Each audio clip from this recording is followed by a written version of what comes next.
The Kraft Foods Company presents The Great Gildersleeve. Yeah.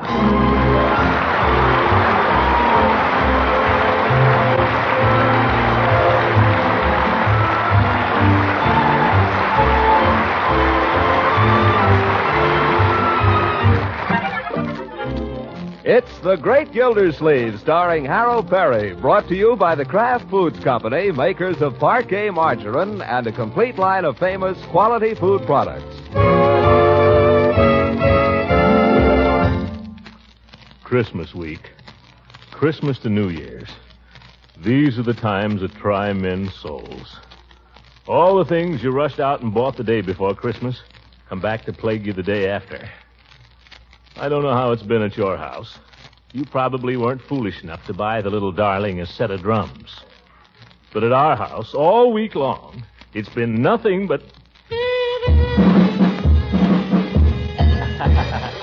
Now, Leroy.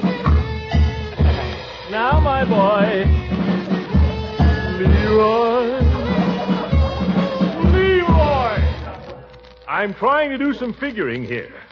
Could you possibly pursue your musical studies at some other time, my boy? Oh, gosh, what's the use of having drums? Why did you give them to me if you... Don't ask me why I gave them to you. I don't know. I must have been out of my head. I'm sorry, Leroy, if I seem a little impatient, but this is very difficult work I'm doing here. I'm trying to add up my accounts. So if you could find something else to do... Will you play me a game of electric football? There's your sister. Why don't you play something with her? Play with her? Oh, Unky, if I ask you something, will you say yes, please? Will you please say yes? Well, now, wait a minute. I was nice about Christmas. I stayed home when you told me to. But this is different. New Year's Eve isn't like Christmas Eve, so please say I can do it. Please say yes. My dear, if you'd calm down and explain what it is you want me to say yes to. Oh, well, it's really a very nice place. Everybody says it's very nice. It's not run by gangsters or anything. And it'd be a chance to wear my new Lappin jacket and my silver slippers. They'd be just perfect. So can I, please? Leroy, do you know what your sister's talking about? Does anybody? Now, Unky, don't be a tease. Say I can go. I'll just die if you don't. They have a band and favors and everything. And it's the grand opening New Year's Eve. And I've never been anywhere New Year's Eve. So can I? I take it, my dear, that you're asking my permission to go out this evening. Oh, that's right. To the Blue Cockatoo. You know, it's out on Route 28. That the place that used to be Julius's Hofbrau? The place they closed down last year? Oh, but it's under all new management. It's lovely now. Everybody says so. They're opening tonight. And Marshall's got reservations. His father got them for him, so... Can I go? My dear, you know what I think of Marshall Bullard. Well, you don't have to go with him. Please, Unky. It's Marshall's last evening at home. He has to go back to school tomorrow. Thank heaven for that, my dear. I wish they'd keep him there. Well, can I go or not? All right, go ahead. Pay no attention to what I think. I'm nobody. I just pay the bills around here, that's all. Oh, Unky, you're a darling. Yes, yes. Leroy, did you hear that? He said I could go. Oh, I could Hey, get out of now. Just make her quit. What's the matter? She kissed me. What did I do?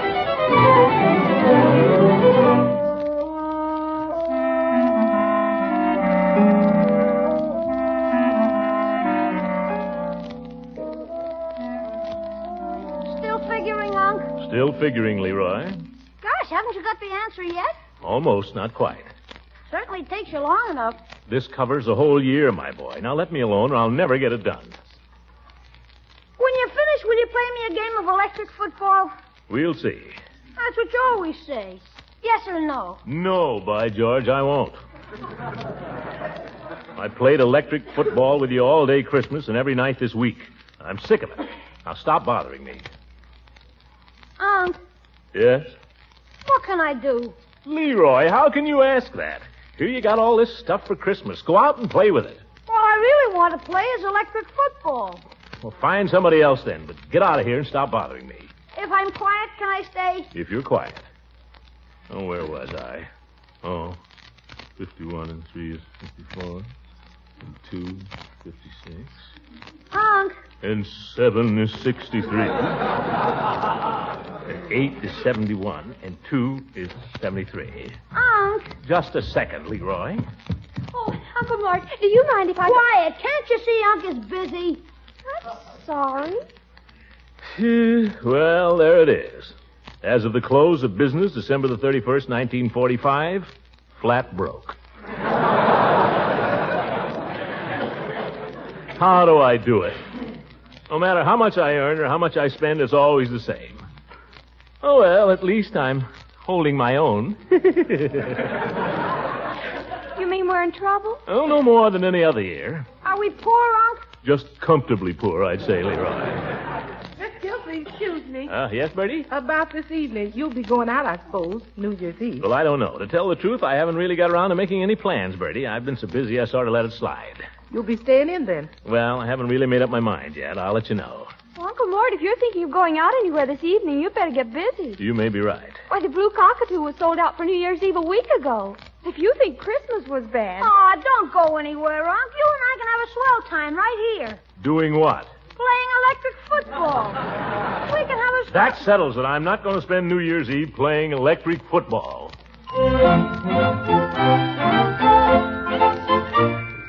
Hello. Leela? Rocky? What you doing tonight, Leela?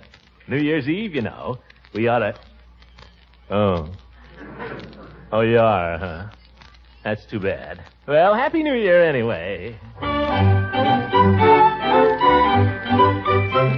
Hello. Eve?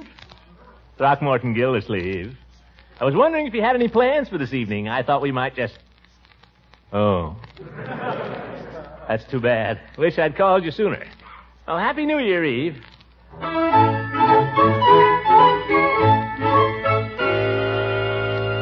Hello, Miss Proudfoot? I don't know if you remember me, Miss Proudfoot, but this is Throckmorton Gildersleeve. I met you one time at Floyd Munson's. In the kitchen. I was wondering how you'd like to go out this evening and... Oh, you have. Nuts. I mean, Happy New Year.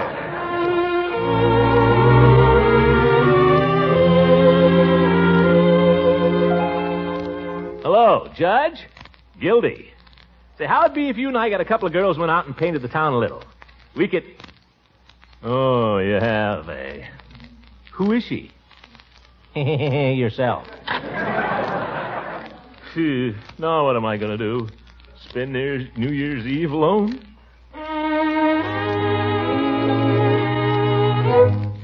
Hey, wait a minute.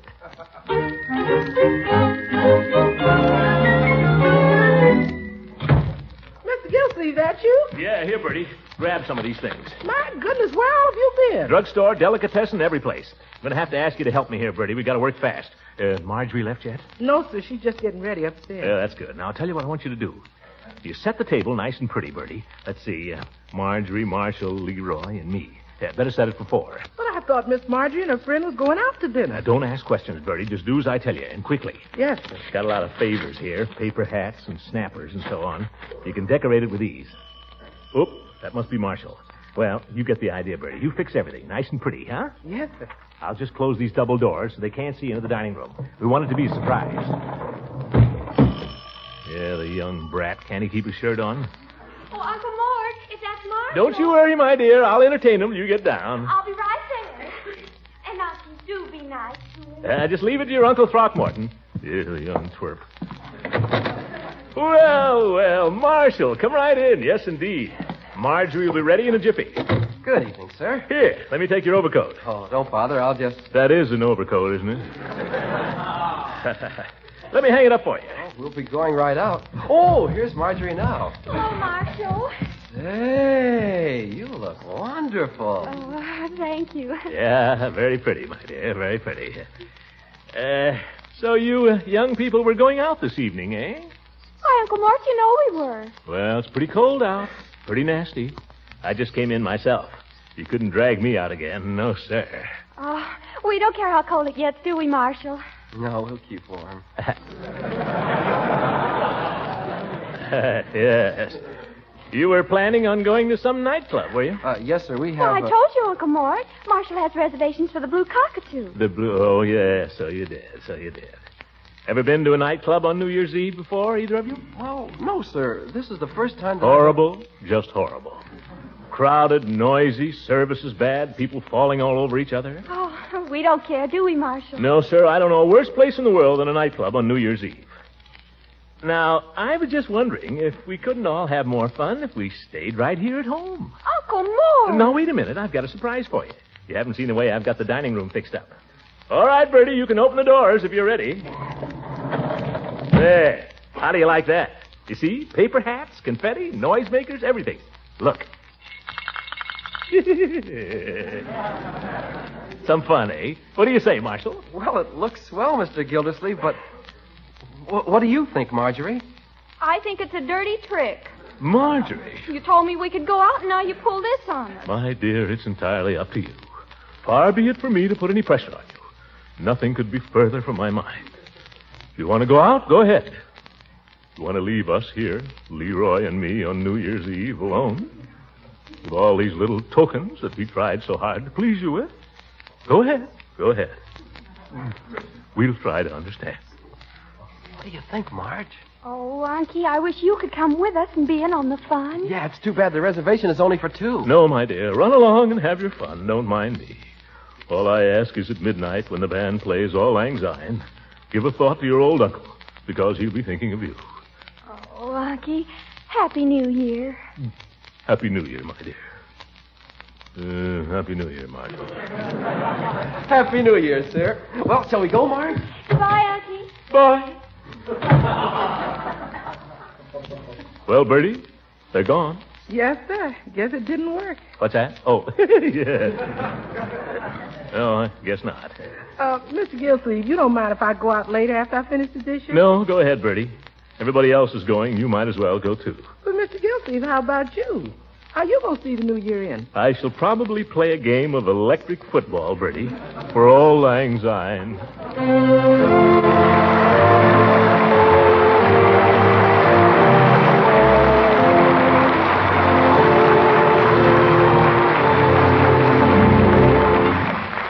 The great Gildersleeve will be back in just a moment. Have you folks on the Gildersleeve show made your New Year's resolutions, Mr. Lang? Oh, we certainly have. The whole cast, the writers and producers, have resolved to give our radio listeners even finer entertainment in 1946. And I personally have resolved to win more friends for Parquet Margarine. Well, that shouldn't be so hard to do, Mr. Lang.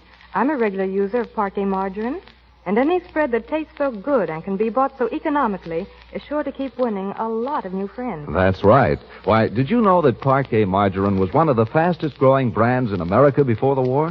No, I didn't. But I do know that Parquet is very popular today because it's often so hard to get at my neighborhood food store. Yes, Parquet Margarine is more popular than ever. It's winning friends right along because it tastes so good on bread, hot toast, waffles, and pancakes. And with Parquet's flavor still unmatched, I expect that resolution of mine to win more friends for Parquet Margarine is going to be easy to keep. Be sure to try delicious, economical Parquet soon. That's Parkay, Parquet Margarine, made by the Kraft Foods Company.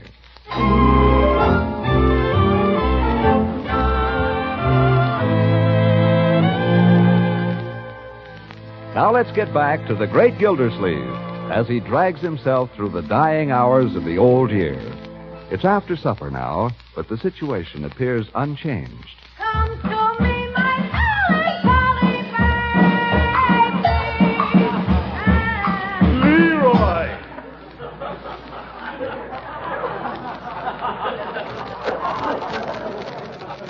Why don't you learn the lyrics? My boy, for the rest of 1945, please, no drums. But there's nothing else to do. Then go to bed. It's almost time anyway. On New Year's Eve? I thought I could stay up till 12. We've got to think of your health, you know. I'm healthy. What if I should just happen to wake up at 12 o'clock? Well, then you may celebrate a little. Oh, boy, what can I do? You can say Happy New Year and then go back to bed. Is that all? That is all. Now go to bed. Okay. Oh, Miss Gildersleeve, Oh, what is it, Bertie? I'm going out now if you don't mind. Not at all. Have a good time. Happy New Year. Thank you, Miss Gildersleeve. Same to you. The house is all locked up front and back, so you don't have to do anything. Well, that's good. Well, good night, Miss Gildersleeve. Good night, Bertie. Wait a minute. Where you going? To a party. Kind of a combination dance and frolic. Well, sounds like a good combination. Sure is. Combined so good last New Year's, one man didn't come home for 3 days. Well, you don't say. Yes, sir. Well, good night, Mr. Gildersleeve. Young people, old people, every kind of people there, I suppose? Yes, sir. Cradle to the grave. Young folks will jitterbug, I expect, and middle-aged folks, well, guess they'll jitterbug, too. The old folks get a waltz every 2 hours. By George. I better keep going. I don't want to miss anything. No, I guess not. Well, good night. Good night, Miss Gildersleeve. Happy New Year. Happy New Year, Bertie. Bertie has more fun than I do. Yes, sir, a lot more fun. I'd like to be going to a dance tonight myself. Say, I wonder what my secretary is doing tonight. I don't like the idea of going out with her, but just this once might not do any harm. I could call up and say, Bessie. Oh, no, I remember now. Out of town till Wednesday. Oh, well. Oh, doorbell. Well. Wonder who this could be. Leela, maybe. Eve. Peavy. Hello, Mr. Gildersleeve. Happy New Year. Well, the same to you, old man, and many up. Come on in and have a Coke. Oh, I can't stay, I'm afraid. I just dropped by to bring you this little 1946 calendar with compliments to the pharmacy. A calendar? Well, just what I needed, too. Well, at least come in for a second while I look at it. Well, if you insist. Say, what a beautiful calendar. The Alchemist. Yeah, those are the fellows that used to try to make gold out of lead. Never got anywhere with it, not that I ever heard. No, but they were the scientists of their day. Look at him. Standing there with his test tubes and his crucibles. Fine picture. Yeah, I think it makes up into a nice little calendar. For the family trade, that is. Oh, perfect. Calendar man tried to sell me a picture of a girl with black silk stockings. Oh, well, that wouldn't do for your customers, Peavy. That's what I say. Too bad, though. Peavy, you're an old rascal. Well, no, I wouldn't say that. Picture never hurt anybody. You, all alone this evening, Mr. Yes, Johnson? Peavy. I decided I didn't feel like whooping and hollering this New Year's Eve. Decided to spend a quiet evening at home for a change. Is that a fact? Yes, sir. Stay at home with a good book. That's the way to spend New Year's Eve. Well, that's one way. Or with a friend, of course. Now, why don't you sit down here with me and take it easy? Fact is, I've got to be getting home to Mrs. Peavy. Well, sure, but there's no hurry, is there? Nobody but a bachelor could say that. I'm sorry, but I've got to be running along. Wait, Peavy. What are you doing to celebrate New Year's, you and Mrs. Peavy? Well, she's like you. She likes to spend the evening quietly. Perfect. Bring her over here and we'll all celebrate it together. Well, I don't think... Nonsense, Peavy. I've got some paper hats and some nice new horns. We can all drink a few Cokes or something. Huh? How about it? Sounds noisy. All right, forget the horns then. We'll be as quiet as mice. We'll celebrate the quietest New Year's Eve in history. Mr. Gildersleeve, I hesitate to say this, but you're talking like a darn fool. What do you mean? Well, if I were you, I wouldn't sit here with a Coke and a paper hat. I'd go out somewhere and make whoopee. Well, why don't you? Well, Mrs. Peavy is against it. But you're a free agent. Go get yourself a girl, man. Go out and see the town. Don't think I haven't tried, Peavy. Tried every girl I know. Well, in that case, you might as well go to bed right now. Good night, Mr. Gildersleeve, and Happy New Year.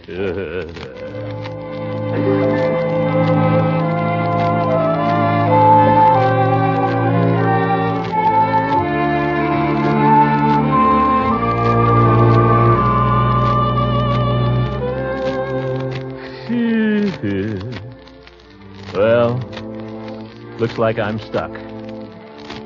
New Year's Eve and not a friend that'll have a cup of kindness with me. Not a friend in the whole world. That's how I'm winding up 1945. Alone. I could be dying, and who'd know it? It'll probably be just the same when I am dying. Nobody around to say a kind word.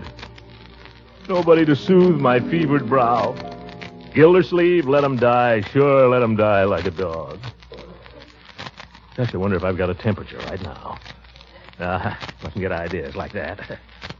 Can't just sit here moping, no. Try the radio, maybe, and hear a little news. Can't believe it. Always thought I was popular. Been living in a fool's paradise, I guess. People just can't stand my personality. And now, ladies and gentlemen, we're just about ready with the first of our series of transcontinental New Year's Eve celebrations. Here we are in Times Square, New York City. And when I say that Times Square is teeming with humanity, I don't want you to think I'm merely coining a phrase. Must be almost midnight back there. I asked one of the traffic cops how big the crowd was, and his guess was 200,000. Oh, looks more like 1 million to me. What a dope. 1 million people couldn't get in Times Square. Anyway, it's just a few seconds before midnight, and all these thousands of faces are looking up toward the big clock. They're waiting for the end of 1945. And here it is. What a way to celebrate. Childish. Yes, sir, 1945 is all over in Manhattan, and New York is giving 1946 a big hello. Now, I'll try to get a typical citizen here to tell you how he feels about it. I beg your pardon, sir, but how do you like 1946 so far? Lousy. You talking to me, boss? Yes, sir. Would you like to tell our listeners how you like 1946 so far? Best little old year I ever had so far, I see. And the young lady with you. Oh, boy, I wish you could see her, folks. How does she feel about it? How do you feel, honey? Feels well when I'm with you, honey. How can they put that kind of drivel on the air? Well... Happy New Year, Throckmorton. Oh, it's you, is it, Judge? What happened to your date? Well, I'd rather not speak of it if you don't mind. But if you're busy... Not particularly. Come on in. Thank you. Throw your hat and coat any place. Come on in and have a Coke. Very kind of you, old man. What about your girl? Didn't she show up? Oh, certainly she showed up. I took her to the Gold Room at the Hotel Summerfield. Well, that's still pretty early. I'd rather not discuss it, Gildy. Well, suit yourself. I'll hear all about it tomorrow from whoever was at the Gold Room. Dag nabbit, I'm afraid you will. And I suppose I might as well tell you what happened so you get the straight of it. Sure, go ahead, Judge. Well, I had a table at this place, and the young woman and myself were having a pleasant time, chatting and so on, till a sailor appeared. She seemed to be acquainted with him. Yeah? The sailor asked her to dance. So, not wishing to quarrel with the armed forces, I made no protest. Yep, I see. However, after the fifth dance, I felt that I'd done my duty. I remarked to the young woman I thought it was my turn. And? She slapped my face and walked out with the sailor. Yeah. I thought I might expect a little sympathy. Oh, I'm sympathetic, Judge. Believe me, I am. Only... Fine friend, I must say. I'm sorry, Horace. Honestly, I'm sorry, but that's women for you. Come on, sit down and forget it. I certainly like to, but I'm afraid I'll hear plenty about it tomorrow. Anybody mentions it to me, Judge, I'll punch him right in the nose. Here, have a drink. Thanks, Gildy. Certainly glad you came by, old man. I've been sitting here feeling sorry for myself. Sitting here alone all evening. I'd begun to think maybe there was something the matter with me. Something wrong with my personality. By George, I don't know why you should think there's anything wrong with your personality, old man. You've got plenty of it. Oh, you really think so? I do, sincerely. Good old Horace. Here's to you, old man. Happy New Year. Happy New Year. Yes, sir. When Leela Ransom, a girl I've been engaged to, mind you, when she thinks so little of me, she won't even save me New Year's Eve. Well, makes a fellow wonder, that's all. Oh, don't be silly. Why, Leela thinks more of you in 2 minutes than she does about any other man in 10 years. You're a he-man. Strong, masculine personality. And yet you know how to handle women. Yeah, guess you're right. Guess Leela was just standing me up tonight to make me jealous. Yeah. May I fill up your glass? No, not yet. Thank you, thank you. You know, Throckmorton, having that girl walk out on me tonight was a bit of a blow to my ego. Quite a blow. I had the feeling that she found me attractive. She laughed at the little things that I said about the menu. She laughed when I showed her that stunt, you know, with the spoon and the salt cellar. I thought that we were getting on splendidly. Do you suppose I seemed old to her? Oh, no, Horace. Believe me, any woman would guess you weren't a day over 55. Well, I'm only 62. You certainly don't show it. I mean, you look lots younger, Horace. Yes, sir. The way you carry yourself, the spring in your step, the sparkle in your eye. I've seen women look at you when they walk down the street, Judge. You have, Gildy? Recently? Plenty of times.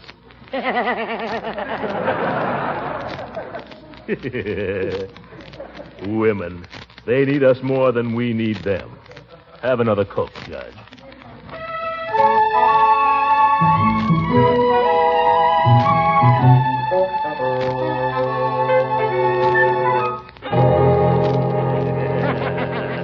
Well, I'm certainly glad you dropped in, Horace. Thank you.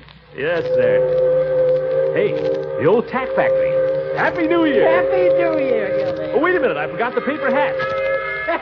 For goodness sake, a regular party. Here, Judge. You take the red hat. I look better in green. Oh, Gildy, you certainly look funny. You ought to see yourself, Horace. Look like a tomato. Here, blow a horn. Blow two if you've got the wind.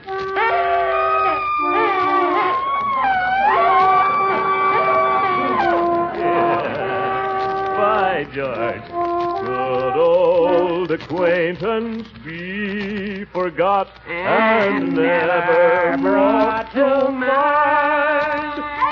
Happy New Year! Leroy, get back in bed. Happy New Year. Happy New Year. We'll take a cup of kindness yet for old lang syne. What a pair of characters.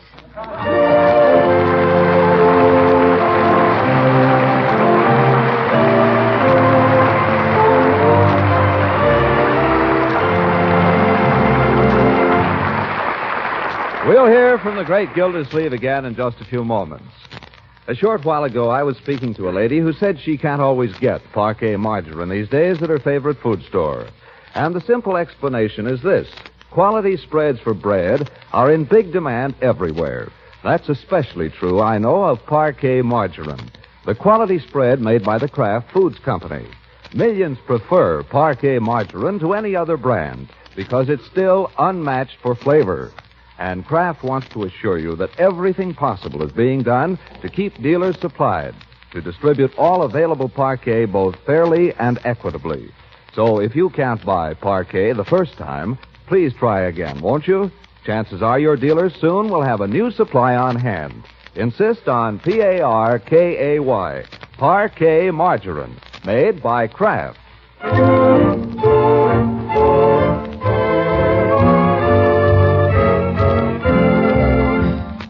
Ladies and gentlemen, the United States Treasury has asked us to announce that the sale of savings bonds will be continued now that the war is over. This means that those of us who have been participating in payroll savings plans can go right on laying up a nest egg for the future, at the same time helping to control runaway prices. You can still get F and G bonds as well as the E bonds, which most people bought during the war. The return is still at the same high rate, $4 at maturity for every 3 that you invest. Might be a good New Year's resolution to buy U.S. Treasury savings bonds regularly. Good night and a Happy New Year.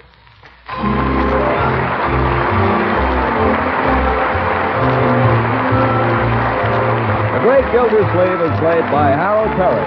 It is written by John Whedon and Sam Moore. The music is by Jack Meakin.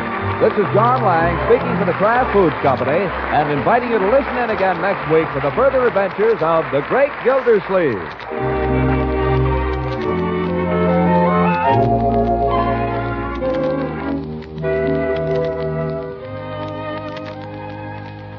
If you're planning a gay New Year's party, liven the foods on your buffet with a taste-tingling flavor of Kraft salad mustard. Your guests are sure to like this tangy, golden Kraft salad mustard blended into tasty appetizers, relishes, and sandwich spreads, or in a delicious filling for deviled eggs. For those who like a sharper tang, there's Kraft mustard with nippy horseradish added. So be sure to buy both kinds.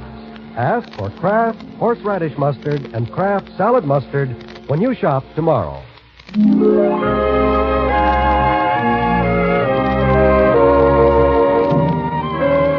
This is the National Broadcasting Company.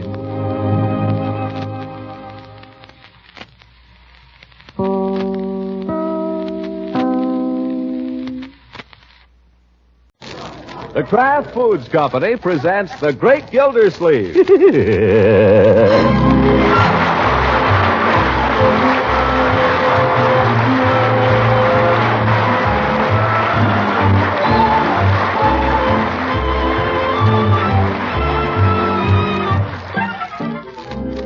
It's The Great Gildersleeve, starring Harold Perry, brought to you by the Kraft Foods Company, makers of parquet margarine and a complete line of famous quality food products. Now let's join the Great Gildersleeve. He has battled his way through Christmas and New Year's. He has forced himself back into the routine of work at the office. He has savored the bliss of the children's return to school. And now comes Saturday.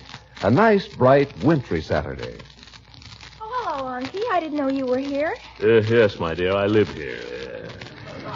Has the mail come yet? I couldn't say. I haven't heard anything. Well, I might just look anyway. It has come. Well.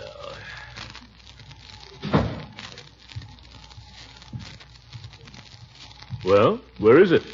Where's what? The mail. Oh, there wasn't anything for me, so I just left it in the box. My dear, you've got to learn to be more thoughtful of others. You've got... Is it just a bunch of bills? That's all. Then let them lay. Okay. Wish I could leave them out there till February.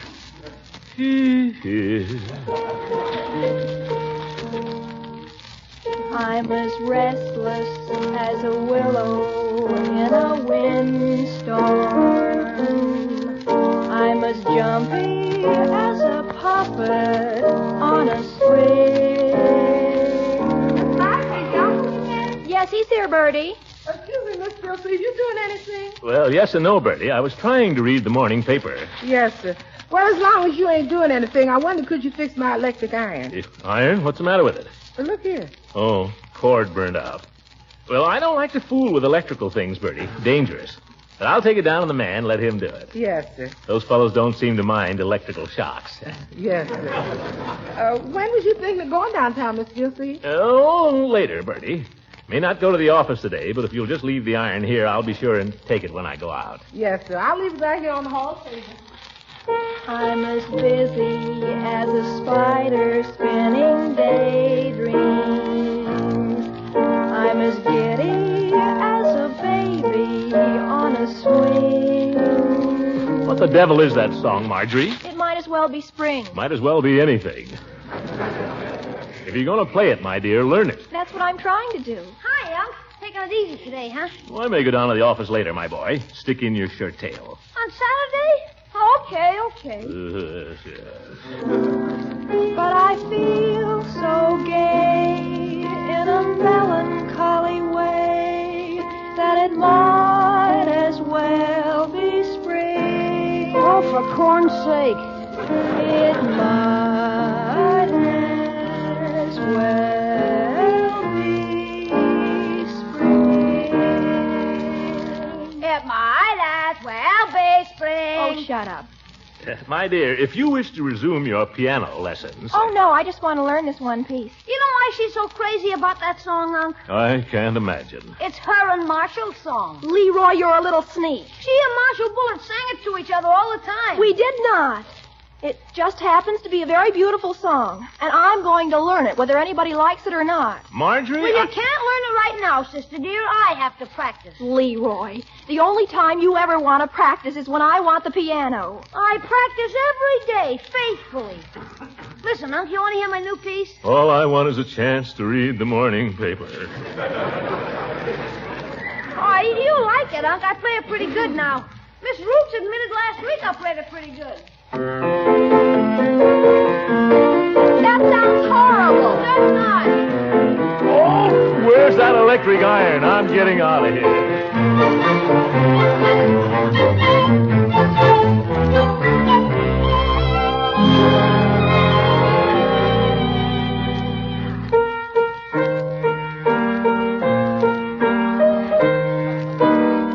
Oh, heck. Well, my dear, guess what? All right, what? You'd never guess in 1,000 years, so I'll tell you as soon as I get my coat off. Yeah, getting pretty nippy out. Now, Cold, all right. Have you guessed? No, I give up. All right, Ben is back. I said Ben is back. Ben Waterford. He's been in town 3 days. Well, what of it? Marjorie, you used to see Ben quite a bit before he went into the Navy. I was a child then. So was he. But you're old friends. I thought you'd be pleased to hear he's back home, safe and sound. Uncle Mort, Ben doesn't mean a thing to me. Perhaps you've forgotten he got engaged to a girl back east. It was practically the first thing he did in the Navy.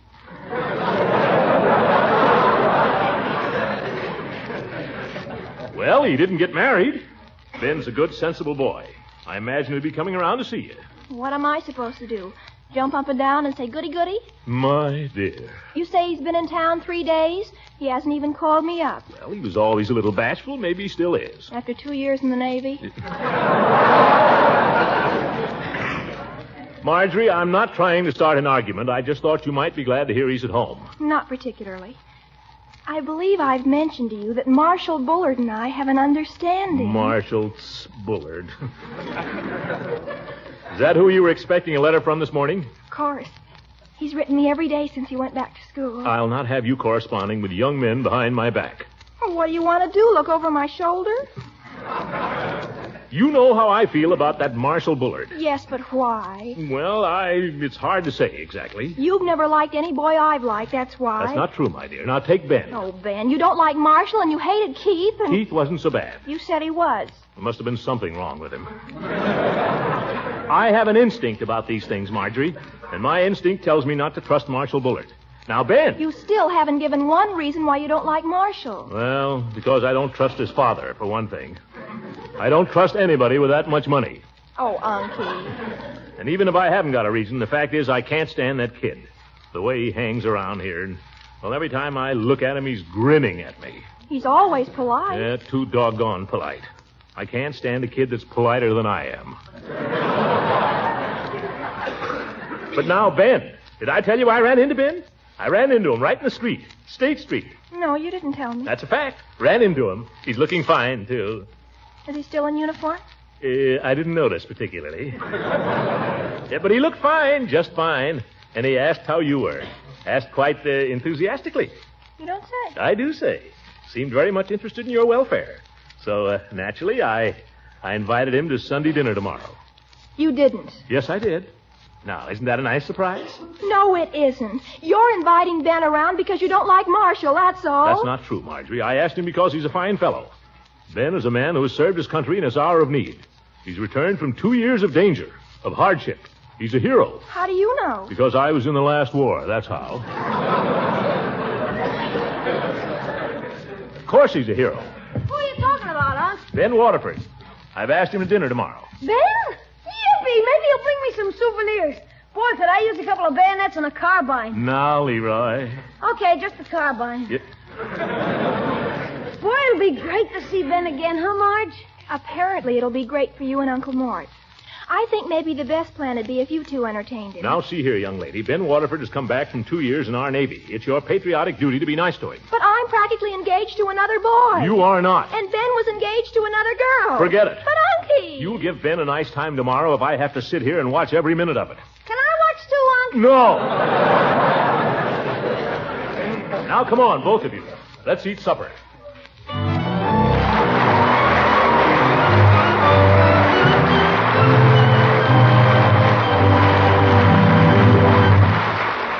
The great Gildersleeve will be back in a few moments. I have with me tonight a lady who has volunteered to answer a few questions about parquet margarine. I'll be glad to, Mr. Lang. I know that many of our listeners will be interested in your answers because parquet margarine is a spread for bread that's preferred by millions. Well, I'm one of those millions, Mr. Lang. And that brings me to my first question. Why do you prefer parquet? Well, because, like the rest of my family, I like parquet's flavor the best. Then you've discovered that parquet's fresh, delicate flavor is still unmatched. That's a good way to put it, Mr. Lang. Do you realize what an important food parquet is in supplying your family with needed nourishment? I've heard you say many times that it's fortified with vitamin A. That's right. And it's also one of the best energy foods you can serve. Now, my last question is, have you compared the price of parquet with other spreads? I know it's economical. I pay just about half as much for parquet as I'd have to pay for costly spreads. Well, in answering all those questions, you've explained why parquet margarine is a favorite of millions. And to those who haven't tried parquet yet, I'd like to suggest that you do so soon. That's Parkay, Parquet margarine, made by the Kraft Foods Company.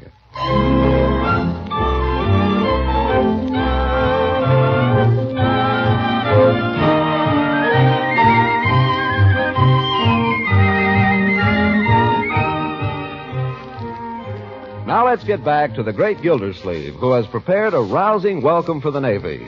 Judging by the fuss, you'd think the guest he was expecting for the Sunday dinner was at least Admiral Halsey. All morning long, he's been bustling around the house, issuing orders, countermanding them, supervising Leroy, supervising Bertie, supervising everybody. Leroy, pick up these shoes. I didn't put them there. Well, they're yours. Pick them up. Put them where they belong. Gosh, I get blamed for everything around here. Marjorie, aren't you going to get dressed? I am dressed. Pants and sweater? That's no way to come to Sunday dinner. What's wrong with it? You never objected before. Well, it's no way to greet a guest. He's your guest. You greet him. My dear, you're being very silly about Ben, and I won't have it. You go upstairs and put on something nice.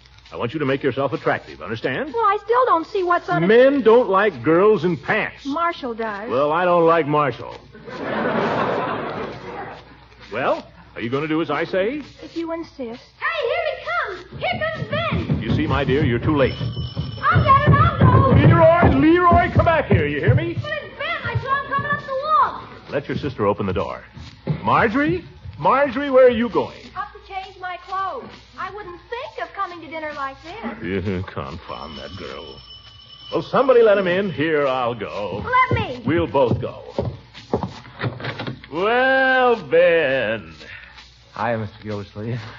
Hiya, Ben. How's the kid? Say, is he getting any battles? I got him out of a P-40 for Christmas. Yeah. You want to help me put it together? Now, Leroy. You know what? I learned the whole Morse code. Biggie and I can send each other messages. Hey, go send it's one. It's neat. I got drums, too.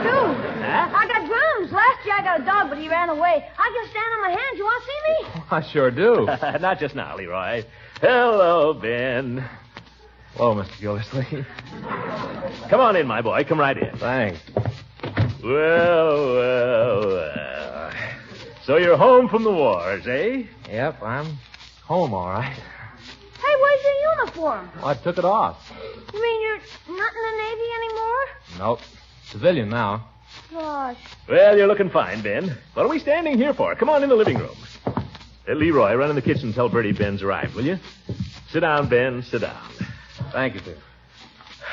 Well. So you're back, eh?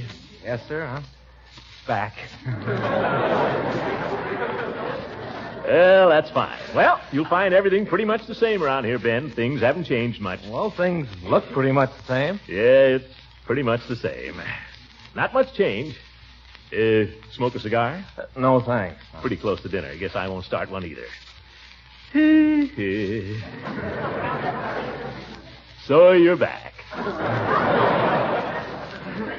Yep. Well, we've missed you, Ben. All of us. By the way, where's... Marjorie? She'll be right down. She's been dying to see you, Ben. But the minute she heard you were coming, she ran upstairs to powder her nose. Oh. Yeah, you know how girls are. Yeah, I know. Yes, indeed. She's dying to see you, Ben. Oh, is that you, my dear? Hurry down. Speaking to me, Uncle Morris? Oh. Oh, Marjorie. Well, Ben, you here? Welcome home and all that. Say, Uncle... Yes, sir. Dying to see you, Ben. Well, let's go in to dinner, eh? Shall we? I could eat a horse. Marjorie.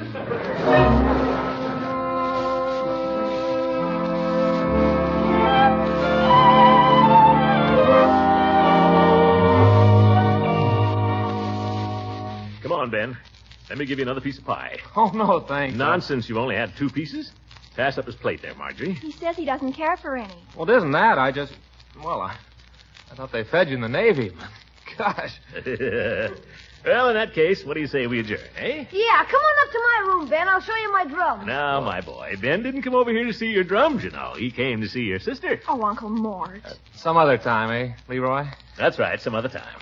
Right now, there's a nice fire in the living room, and I know that you and Marjorie have a lot to talk over, Ben. Oh, really, Uncle Mort? So you, Leroy, are going to go upstairs and take a nap.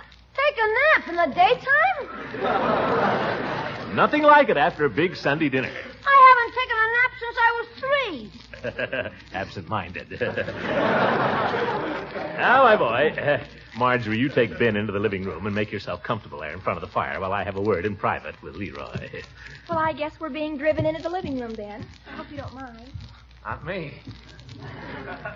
Now, Leroy, you listen to me. Do I have to take a nap, Unc? I'm not going to have you pestering Ben and Marjorie.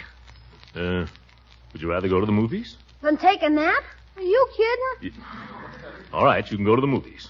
Well, Oh, yes, money.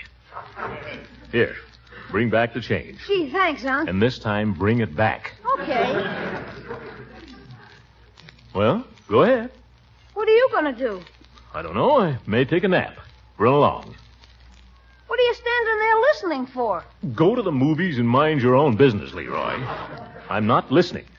I stopped to tie my shoe. Ha! Do you want to go to the movies? Okay, I'm going. Listening. The very idea. I wouldn't think of listening. Just want to see how they're getting along, that's all. Awfully quiet in there. How you been, Marge? Oh, fine. How've you been? Oh, fine. Fine and dandy. You're looking well. Oh, I'm fine. You look well, too. Oh, I am. I'm fine. Fine. That cleans that up.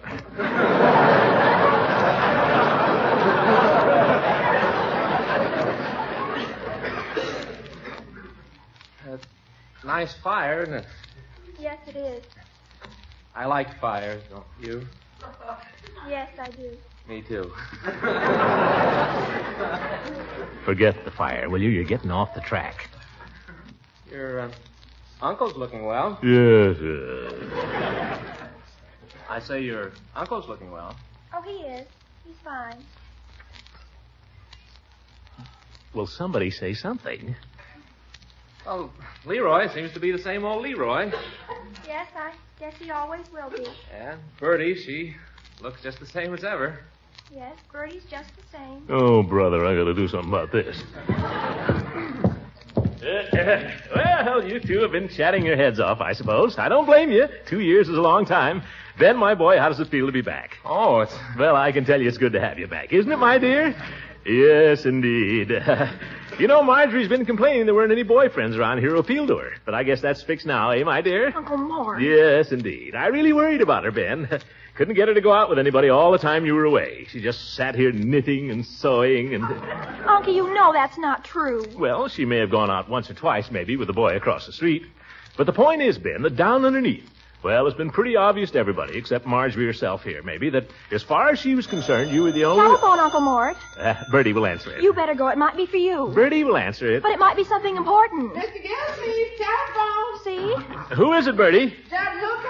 The old goat. What does he want? All right, Bertie, I'll be there.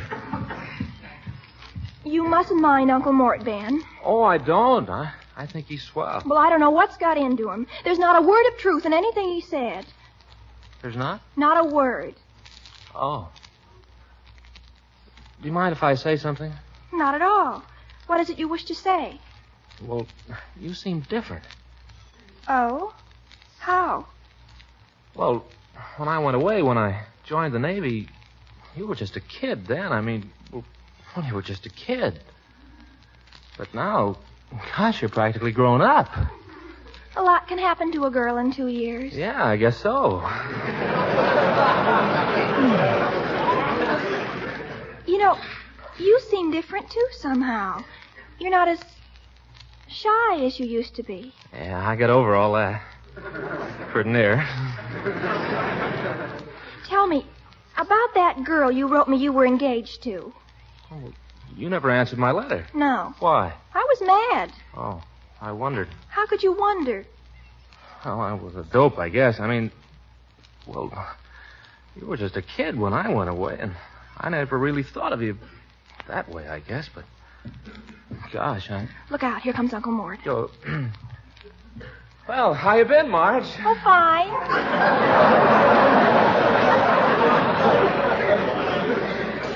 Just fine. How've you been? Oh, fine. Don't tell me you haven't gotten any farther than that.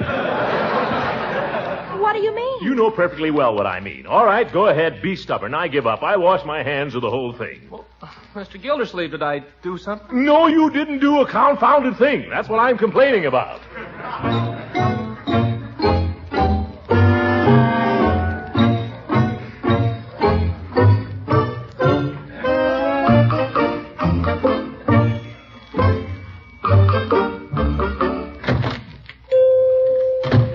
Hello, Mr. Gildersleeve.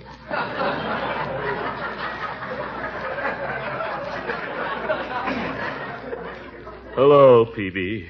What can I do for you this afternoon? I want to complain about my niece. Marjorie? What's the matter with her? She's stubborn. That's what's the matter with her. Stubborn as a mule. Well, I've always thought of Marjorie as one of the most obedient and well-behaved young ladies I know. Well, she is. But confound it, she insists on running around with that Marshal Bullard. Oh. The no good, lazy, supercilious young upstart. I can't stand him. Don't like the way he calls you sir all the time. Don't like the way he parts his hair. Anyway, he's no good. Did I say that? Words to that effect. Well, I mean it. Now, you take Ben Waterford. Ben's as nice a boy as you'd want to know. Yes, he is. I like Ben. Everybody likes Ben. The trouble with him is he's spineless. There he is, just out of the Navy. A nice, attractive fellow. So I invite him to dinner, and what happens? What? Peavy, I never knew how hard it was to get a sailor and a girl together. Well, no, I wouldn't say that.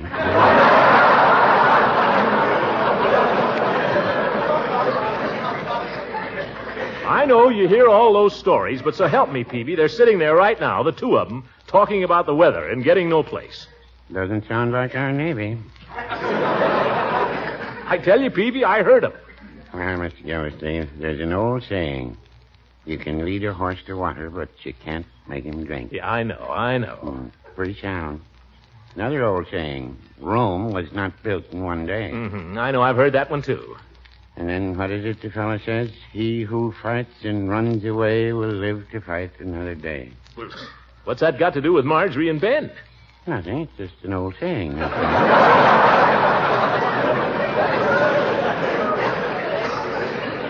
Peavy, I don't know why I come in here. I honestly don't.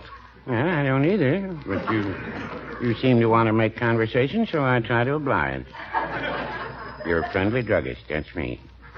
Man wants conversation. It's advice I want, Peavy. Advice, not conversation. Sorry, Mr. Gildersleeve. We're fresh out of advice. I'm expecting some in Monday. Yes. Spare me your heavy-handed wit, Peavy, if you please. You really want to know what I think, Mr. Gildersleeve? Certainly. Well, there's an old saying comes to mind. Spare the rod and spoil the child. Marjorie is too old to spank, Peavy. Just the same, you better put your foot down. I found out years ago, once you let a woman get the upper hand. Well, there's an old saying they used to use. Yeah, I know. There's no fool like an old fool. Well, now, I wouldn't say that. Goodbye, Peavy.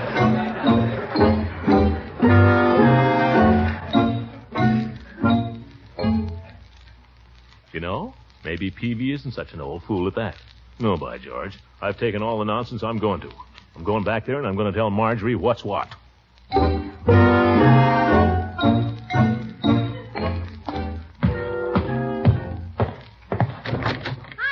Leroy, you back? How long have I been gone? Oh, I just stayed for the main feature. I already saw The Mummy's Revenge. Yeah, oh, I see. Where's Marjorie? Where's Ben? Ben? Oh, he left. Marge is around somewhere. All my work for nothing.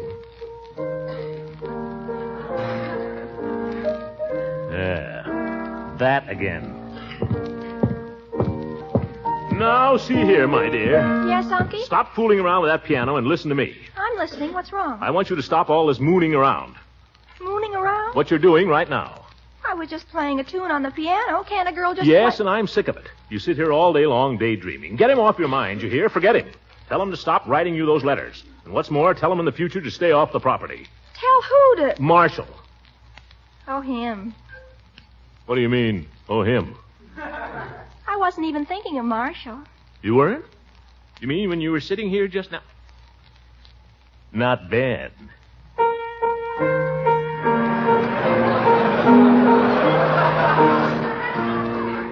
Well, I'll be darned.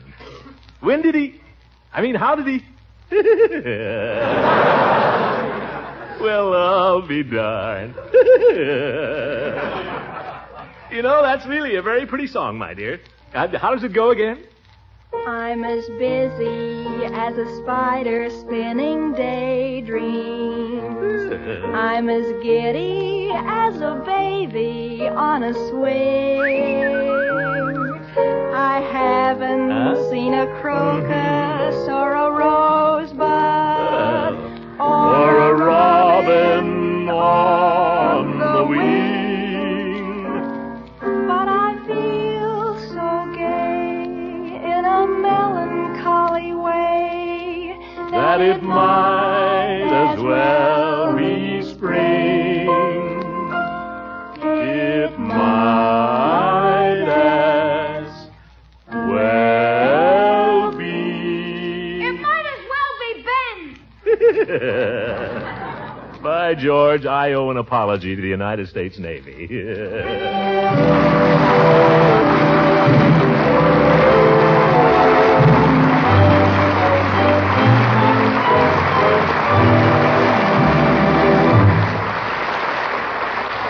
We'll hear from the great Gildersleeve again in just a moment. Nutrition experts say that one of the best sources of energy for your wintertime diet is the spread for your daily bread. So I'd like to remind you once again that delicious, economical Parquet margarine is one of the finest energy foods you can possibly serve. It's made of selected, highly refined vegetable oils from the farmlands of America, wholesome oils that are so rich in food energy. Parquet margarine also has important vitamin A added to every single pound.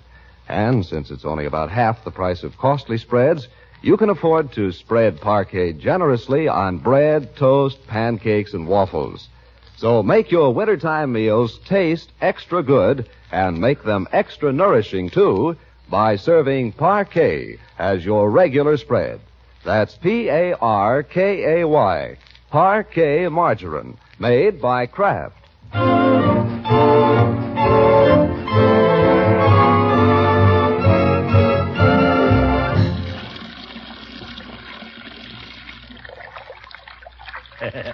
Pretty hot. Well, maybe I can stand it. Oop.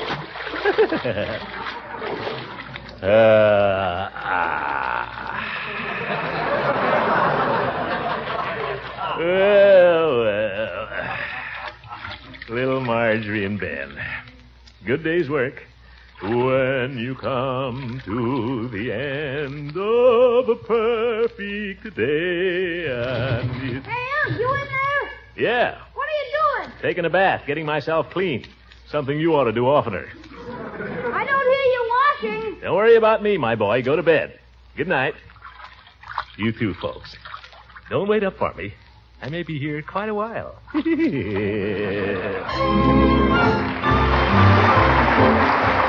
Great Gildersleeve is played by Harold Perry. It is written by John Whedon and Sam Moore.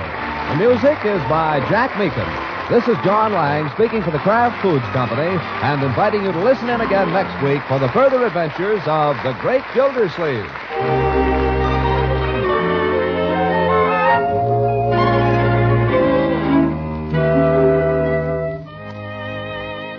Do you know about this easy way to pep up wintertime meals?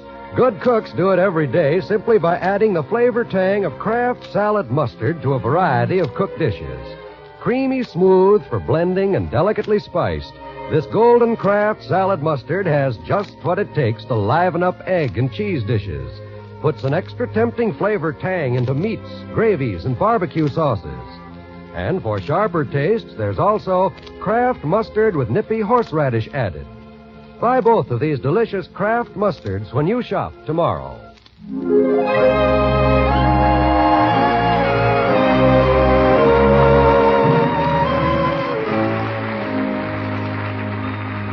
This is NBC, the national broadcasting company.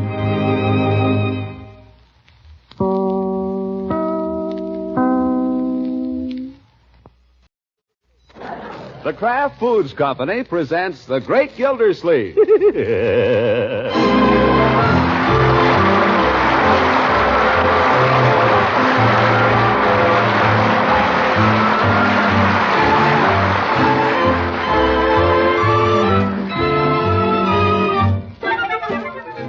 It's The Great Gildersleeve, starring Harold Perry. Brought to you by the Kraft Foods Company, makers of Parquet Margarine and a complete line of famous quality food products. Now let's join the great Gildersleeve. Yesterday there arrived in his mail greetings from the Collector of Internal Revenue, together with his 1945 income tax blanks. Instead of tossing them in a drawer, there to ripen till March 15th, as anyone normally would, he sat right down and figured them out. Maybe that's why Gildersleeve slept like a baby last night, and why he's the first man downstairs this morning. Well, where is everybody? All out up there. Yoo-hoo! Everybody up. Come on, all hands on deck.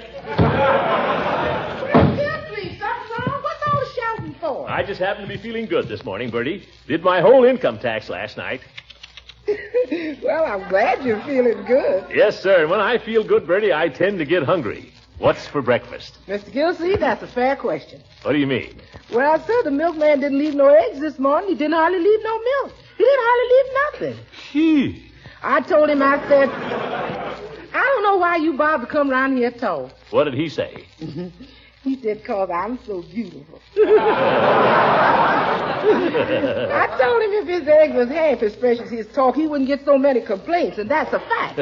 Well, do the best you can, Bertie, because I've got big things to do today. Big things to do, and it's going to take plenty of fuel. Well,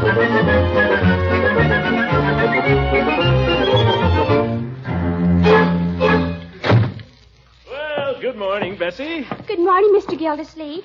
Gee, you're early. Early? Not at all. I've been up for hours. Oh, well, let me hang up your coat for you. Oh, thanks. You know what I did last night, Bessie? I made out my income tax. I sat up till 1 o'clock doing it. Got the whole thing done and out of the way, 2 months ahead of time. Why, that's wonderful. I've never heard of anybody. Wonderful nothing. It's only common sense, Bessie. That's the way everything should be handled. That's the way this department should be handled. That's the way it's going to be handled in 1946. Yes, sir. Put nothing off. Do it now. Bing, bing. Make decisions. Take action. Clear the desk. That'll be our watchword for 1946, Bessie. Clear the desk for action. Well, if you really mean it, Mr. Gildersleeve. Of course I mean it. That's the official New Year's resolution of the Summerfield Water Department. And I want you to hold me to it, Bessie. See that I do it. I want you to be tough with me. Make me toe the line. Bing, bing. Yes, sir. Well... That's what secretaries are for. To relieve executives of such details as... tending to business. Well, if you don't mind me bringing it up again, Mr. Gildersleeve, there's quite a lot of things on your desk that have been there, well, some of them since summer. That's just what I'm talking about, Bessie. People come in here. What kind of impression are they going to get? Why, anybody'd think this department was being run by a nincompoop. Yes, sir. You don't have to agree with me, Bessie. I like a girl who has opinions of her own. One who isn't afraid to disagree with me. I'll try, Mr. Gildersleeve. Now, what's the next move here? What's to be done? You're the secretary, Bessie. Give me my orders. Well, as I keep saying, there's all those papers on your desk. And really, if we don't do something about them... Papers on my desk, you say? Well, let's get at them. That's the way we do things around here, Bessie. Bing, bing. Let's go into my office. Yes, sir. Gee, I just got to get a bigger desk, that's all. Well, let's pitch in here. What's first on the list? What have we here, Bessie? I'm afraid it's another calendar. Oh? Indestructible Life Insurance Company. I'm already up to my ears in life insurance. Up to my ears in calendars, too. I don't know why it is. We go for a whole year and nobody sends us a calendar. And then all of a sudden, everybody sends us calendars. Yes. Say, Indestructible Life Insurance Company, Hobie R. Wasson, General Agent, Summerfield. So that's what became a Hobie. Last I heard, he had the Plymouth agency. I could use a Plymouth, but I certainly don't need any life insurance. Well, let's get going. Why don't you drop something, Mr. Gildersleeve? Drop something? What's that? It just fell out of the calendar. Oh, just a booklet. Are you the man we're looking for?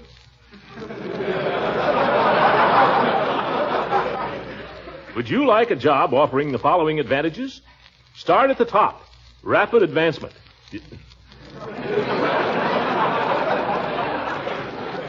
Unlimited opportunity. Fascinating work. Valuable contacts. No office hours. Be your own boss. Retirement at 50. Who wouldn't? If you're a young man with these qualifications, apply to indestructible life insurance. Phooey.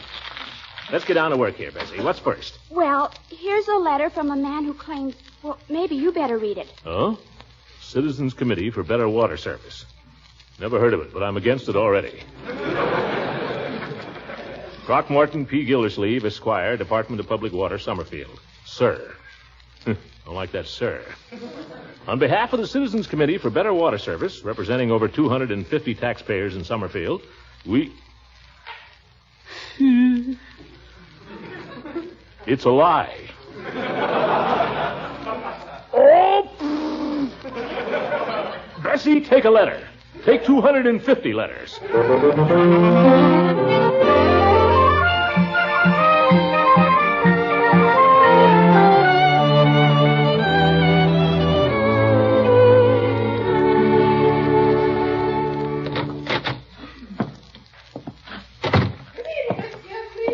Bertie. Hope I haven't kept dinner waiting. No, I'm just getting the table set. That's good. Busy day today. What's that? What is that, Bertie? Leroy tells me it's jungle noises. Jungle noises? What the... Hey! Come on, Ben! Come home! Here. Watch it! Watch it, Leroy! Did I surprise you, Unc? Leroy, not in the house. Put down that gun. It's only wood. Ben, where were you? You heard the signal. Why didn't you charge? Well, maybe we better charge some other time, huh? Maybe we'd better charge some other time. You'll never win a battle that way. Well, Ben, I didn't know you were here, my boy. Well, I'm here. Well, good evening. What are you doing with the mop? Bayonet. Well, boys will be boys. Leroy, I mean. You're staying to supper, I hope? Well, Of course he's staying to supper. Oh, fine.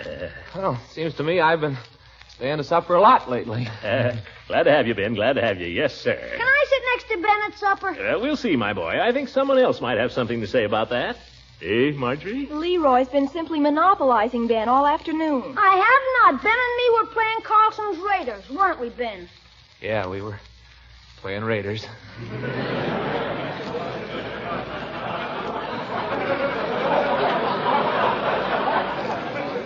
He showed me how to break a guy's arm in 3 moves. What? I only showed him the first 2. You want me to show you, Unc? Not at this time, Leroy. I need this arm to hang up my coat. Okay. Come on, Ben. Let's start all over.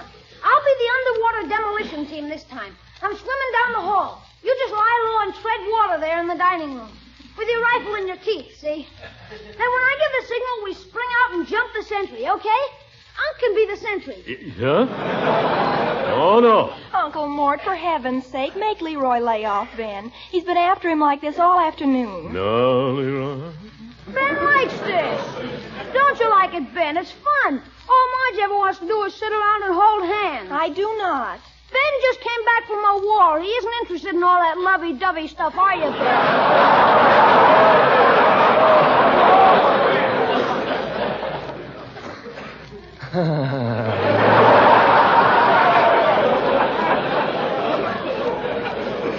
Come on, Ben. What do you say? Let's... I think the mission had better be postponed for tonight, Colonel Carlson. Suppose you go up and wash your hands for dinner. Oh, but Don't argue with your superiors. Your present mission is to go upstairs and wash your hands. You have your orders. Forward. Art. Vinegar Joe. Boy, is he corny. Yes. Well, let's go in and sit down, shall we, till dinner's ready? Sit down, Ben. Sit down. Thank you, sir. Have a hard day at the office, Unky? Well, busy day. Got a lot done, though. Cleaned up all my back correspondence. Told off a lot of people and cleared my desk right down to the blotter.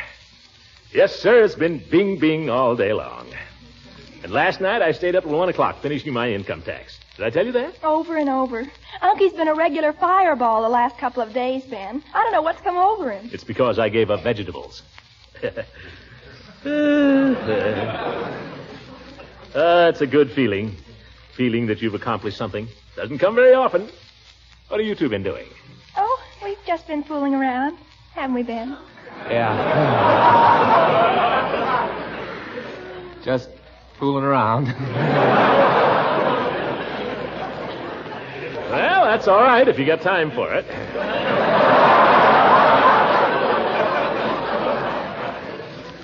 Ben, my boy, what are you planning to do now that you're out of the Navy? Do? Yes, for a living. Well, I don't know, Mr. Gildersleeve. Guess I don't know. Well, surely you must have given some thought to your future after all those years you were in the Navy. You must have had some plan. What was it? I guess it was just to get out of the Navy. But what were you going to do after that? Well, I guess I thought I'd take it easy a few weeks and then look around, sort of. I don't know. That's no way to do it, Ben, if you'll pardon my saying so. It doesn't pay to drift, my boy. You want to get right in there, take the bull by the horn, strike while the iron is hot. No, Uncle Mort, don't rush Ben. He's earned a rest, and I think he should take it. I'm sorry, my dear, but I'm telling Ben this for his own good. Business is business, you know. It's dog eat dog. Dog eat dog? Competition, my boy. Reconversion just around the corner. Flat irons, refrigerators. This isn't war anymore. This is business. Men are coming back every day. You got to get right in there and start punching if you don't want to get left. Well, gosh, But Ben doesn't know what he wants to do yet. Can't wait for that. The important thing is to get started. A man has obligations, my dear. Now, Ben, if everything goes well, you'll have a wife one of these days. And children to support. Loved ones to provide for.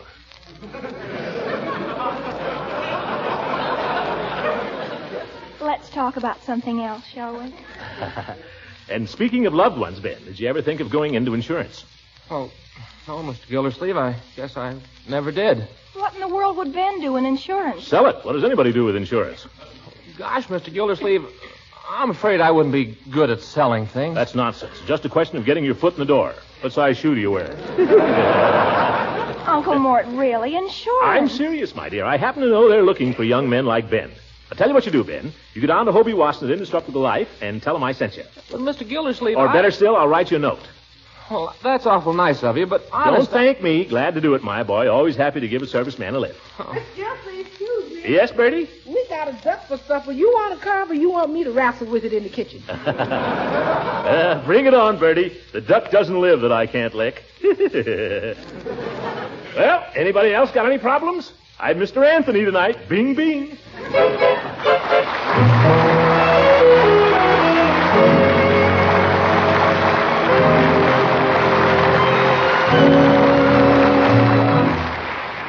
The great Gildersleeve will be back in a few moments. Do you mind if I barge in a few seconds, Mr. Lang? No, go right ahead. Well, the other day, my wife asked me to pick up the groceries. And as I went out the door, the last thing she said was, "Don't forget to pick up a pound of parquet." Well, that doesn't surprise me, because parquet margarine is a spread that's preferred by millions. Well, it happens that our food dealer was out of parquet, so I had to bring back something else. My wife didn't like it. Well, sometimes there isn't enough parquet to go around. But that's usually a temporary condition because Kraft is doing everything possible to keep dealers supplied with flavor-fresh parquet. Anyway, it was an interesting experience for me, because it taught me that wives are pretty fussy about the spreads they serve to their families. Yes, that's right. Women all over the country have found that a sure way to satisfy family appetites is to serve parquet margarine, the spread that tastes so good on bread, toast, pancakes, and waffles. They know, too, that they can buy parquet margarine at just about half the price of costly spreads. So be sure to keep asking for delicious, economical parquet, Parkay, parquet margarine, made by Kraft.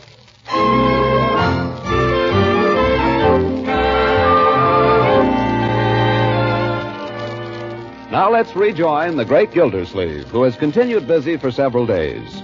Thanks to his friendly efforts, Ben Waterford has been duly sworn as an agent of the Indestructible Life Insurance Company and has commenced to learn the art of selling policies. But while Ben studies the theory from a handbook, Gildersleeve is scurrying around town finding live prospects.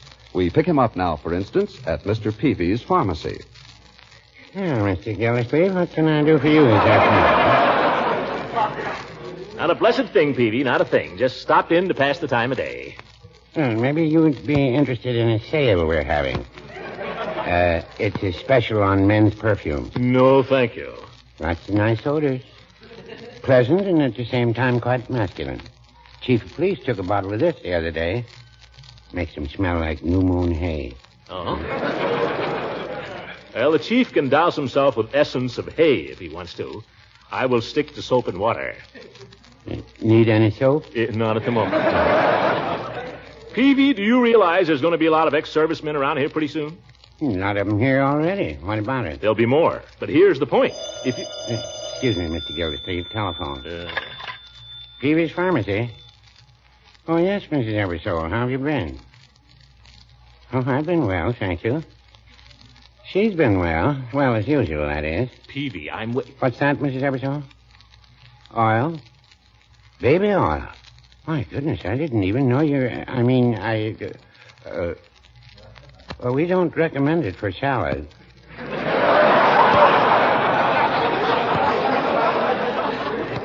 Anything else? I see. Well, say hello to Mr. Eversole for me. Peavy. I'll tell her, Mrs. Eversole. Thank you. Goodbye. Peavy, you waste enough time every day to make a fortune. Just common courtesy, Mr. Gildersleeve. What I was saying about the servicemen coming back. Yeah? Well, the point is, do you understand your responsibility toward these men? I think so. Just what is it you're after, Mr. Gildersleeve? I'm not after anything, not for myself. But now you take Ben Waterford, for instance. He's a fine boy. You bet your life he is. Are we going to let a young fellow like Ben save our country and then come back here and not be able to make a living? No, sir. I hope not.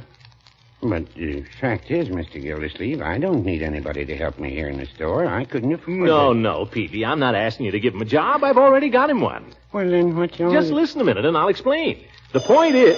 Oh, Bert. Well, things are really rushing today. Peavy's Pharmacy. Make it snappy this time, will you, Peavy? Alarm clocks? Oh, I'm sorry, madam. Have you tried a hardware store? Have you tried a department store? A jewelry store, maybe? Tell her to try a hock shop. Have you tried a clock shop? Well, I'm sorry, madam. I can't think of anything else except Beckman's drugstore. They have everything over there. Thank you for calling. Good day. Peavy, you don't know the first thing about running a business. Well, no, I wouldn't say that. I thought you just came in here to waste time, anyway. Well, I didn't. What I came in here for was to tell you that Ben Waterford is selling life insurance. Oh. Don't interrupt. He's selling life insurance, and it's your duty as a citizen to give him a hearing. But, Mr. Gildersleeve... I gave him your name, Peavy. When he comes in, be patriotic, because in times like... Don't you answer that. Let it ring. When Ben comes in, Peavy... Peavy's Pharmacy. Oh, I give up. Goodbye, you money grubber.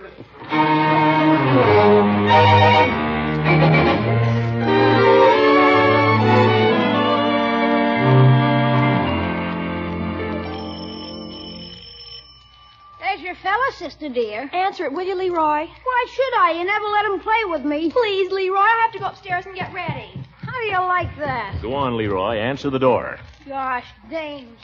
Hiya, Ben. Come on in. Marge's gone upstairs to get dressed up for you. She has? I'm doing my homework. You want to help me with a couple of problems? Sure, I guess so. Oh. Hello, Mr. Gildersleeve. Hello, Ben. Leroy, take your homework in the study, please. Okay. See you later, Ben. Oh, Ben, sit down. How's the insurance going, my boy? Well, I've been working pretty hard. That's the stuff. Did you see Mr. Peavy? Yes, sir. Saw him this afternoon. Was he pleasant? Oh, yes, sir. He was very nice. I thought so. I went in there this morning and soft-soaped him. Of course, I'm a pretty important customer to Peavy. I get all my cigars there. I see. How big a policy did he buy? He didn't buy a policy. He didn't? Well, why not, for heaven's sake? Well, he said he didn't want any. What'd you say? Nothing. I couldn't think of an answer to that. Ben, that's no way. You got to force the sale.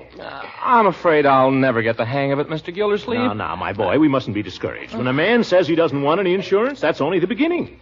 You don't just give up. You stick around, make conversation, look for an opening. Well, I hung around for a while and made little conversation. Oh, what happened?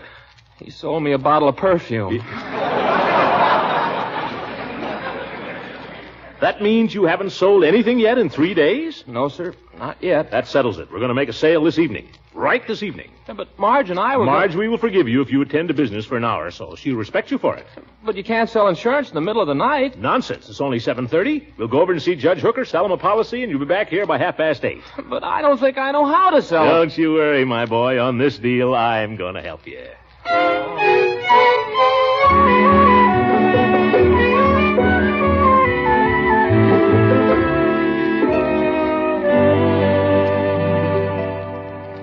Unexpected pleasure, gentlemen, an unexpected pleasure. Step right into the library and make yourselves comfortable. Thank you, Judge.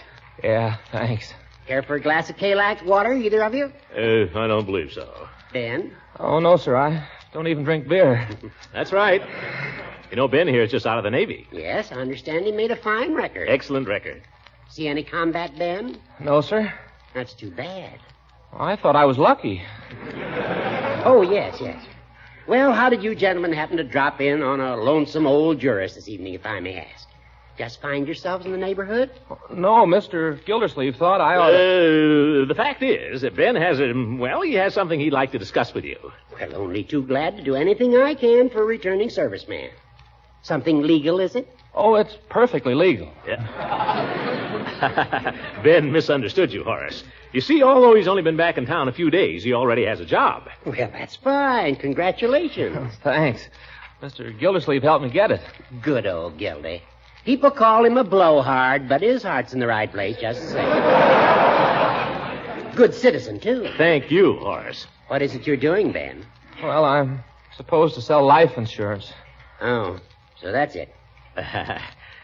Horace, I don't want you to think that, That what? Well, I wouldn't want you to get a wrong impression about our little visit. Well, how could I possibly get a wrong impression? I assume that Ben here is here because he would like to sell me some life insurance.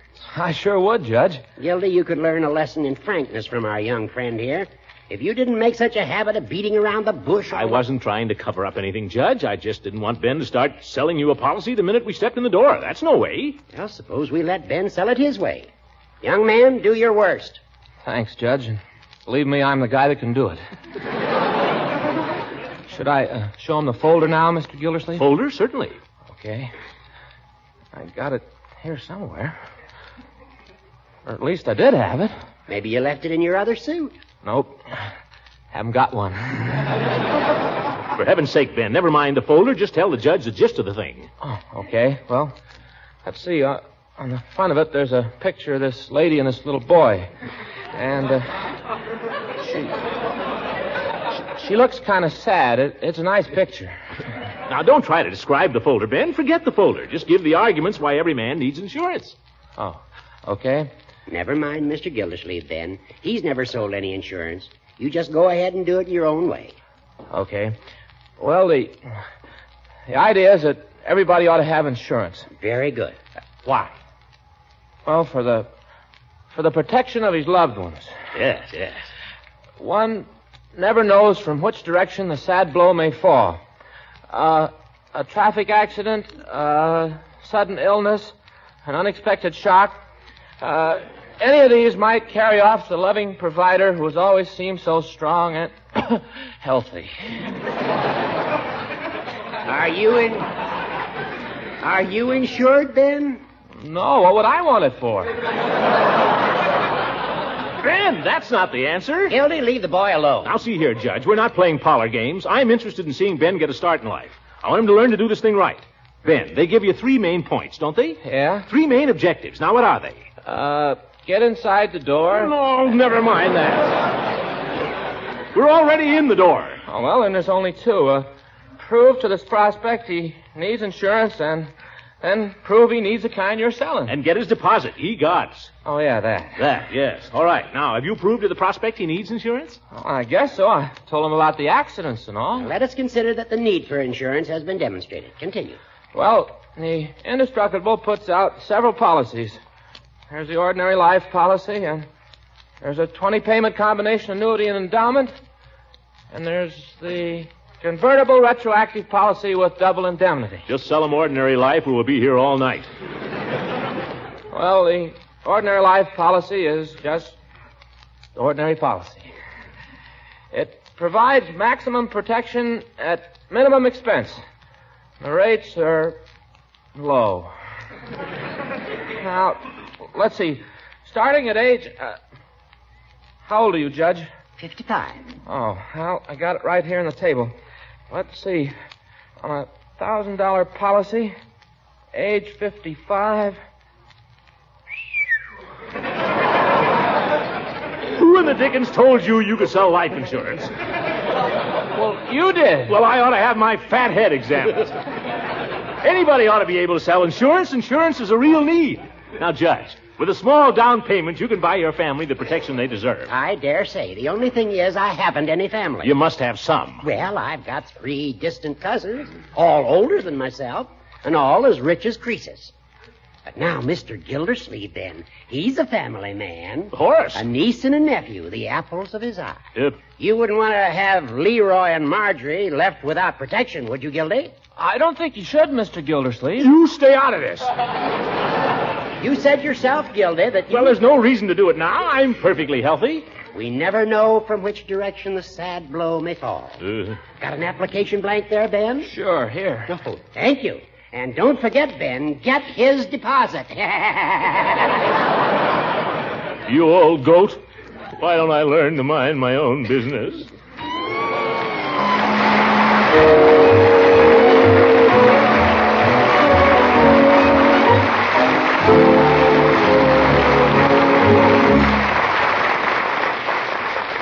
We'll hear from the great Gildersleeve again in just a moment. Your menu for breakfast may change from day to day because all of us like variety in foods. But whether you have toast, sweet rolls, pancakes, or waffles, it's the spread that makes them taste extra good.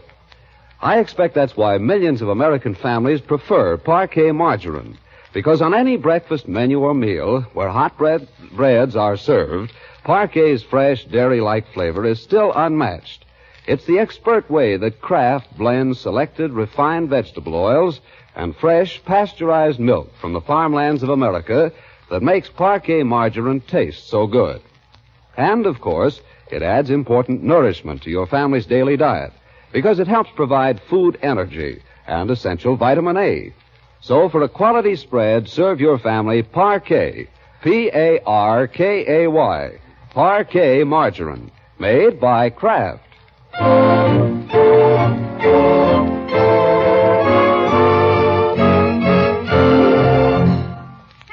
I have a quarter to go to the movies? Leroy, my boy, come here and sit down a minute. I want to show you something your old uncle has done for you. Yeah? You see this? What is it? That, my boy, is a life insurance policy. It's worth $10,000. $5,000 to you. See, here's your name. And $5,000 to Marjorie. Now, what do you think of that? $5,000? Yes, sir, $5,000. Gee, that's swell, Unc. When do I get it? Let us hope it won't be for a long, long time. Oh. Well, can I have a quarter now? No, now get out of here. Good night, everybody. The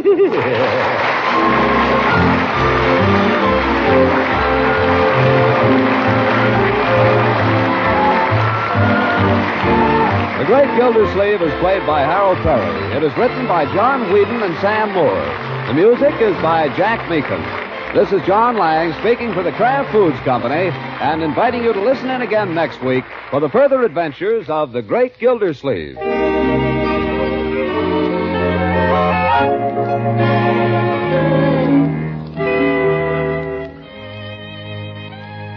Ladies, why let meals get dull when it's so easy to liven up the flavor of foods with tangy golden Kraft salad mustard?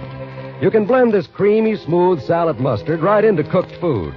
Spread it on sandwich meats for lip-smacking flavor. Or use Kraft salad mustard in gravies, relishes, and barbecue sauce for extra flavor zest. Also, be sure to try the sharper Kraft mustard with nippy horseradish added for frankfurters and sauces for fish. Get both kinds, Kraft salad mustard and Kraft horseradish mustard, on your next shopping trip.